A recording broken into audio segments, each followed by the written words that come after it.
som bol prvý raz na svätém Hostíne, som mal 15 alebo 16 rokov, aj ľudia, nie akože procesie, ale ľudia z Bolešova, zo Slávnice, z Kamenče, išli sme vlakom už v sobotu okolo 1:30 vlakom do Nemšovej.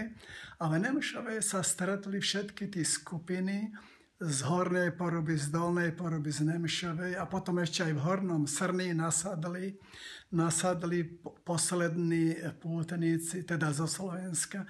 A išli sme 12. septembra, sobota, sme išli na svätý Hostín. Z Nemšovej ten vlak išiel asi okolo 2:30 smerom hore na Moravu a v Bylnici sme presadli smerom na Horný Lídeč a v Hornom Líči znova sme presadli smerom na Valašské Mezeríči a na Bystricu pod Hostínom. No, bola to taká moja prvá, tak bych povedal, taký najkrajší zážitok zo svätého Hostína. Prvýkrát som bol na Morave na svätej omši, to boli omši jedna za druhú v nedeľu 13. Sme prespali v kostole, len tak každý sám pri sebe. Tedy ešte tak neboli použité tie noclahárne, tedy tam to bola totalita, vtedy tam boli ešte ústav sociálnej starostlivosti. Pre verejnosť, pre pútnikov to ešte nebolo vôbec otvorené. Sme len v kostole v noci prespali. A ráno od 6. bola každú hodinu svätá omša, o 10. bola kázeň, veľká, dlhšia kázeň pre všetkých pútnikov. A potom ešte bola jedna svätá omša okolo 11. No a okolo 12. sme išli dolu naspäť na nádražie k vlaku. No a hovorím, z našej farnosti mohlo byť nás 12, lebo 13, 14. A zase vlakom večer o 7:30 sme prišli potom domov. No, Pán Boh, vždy, neviem to tak povedať presnejšie, vždy celý život, no ale povedzme, že som bol v nemocnici, dajme tomu, v 83. výlave, potom som bol v roku 2000, 3 týždne v Renčine v nemocnici a za najväčšiu, teda bych povedal, chcem poďakovať, aj chcem poďakovať Pánu, že z toho Trenčína ma postavili na nohy, teda lekári. Zase som sa zotavil a chvála Bohu môžem chodiť zase do kostolíka, ba dokonca na bicykli.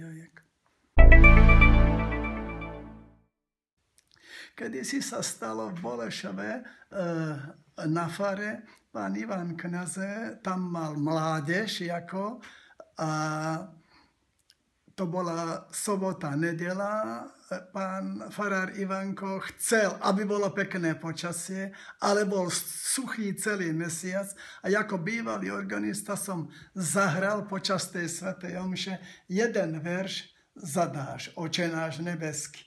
A po svätej omši mi hovorí pán farár, ešte tam boli plný kostol ľudí tam bolo.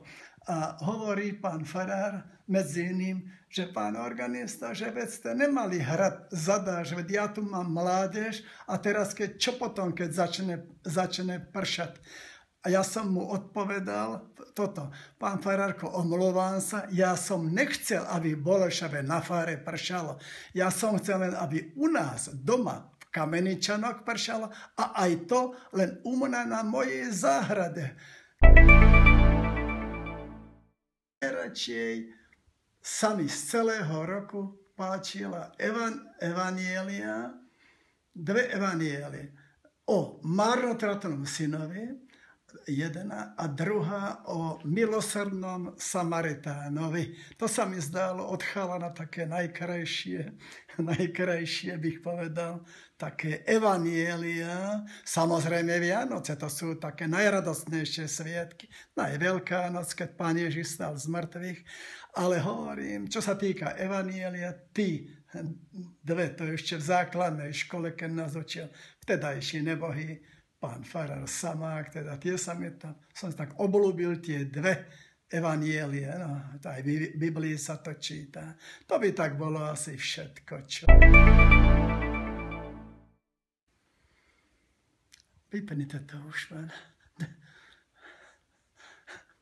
Nechcem uraziť.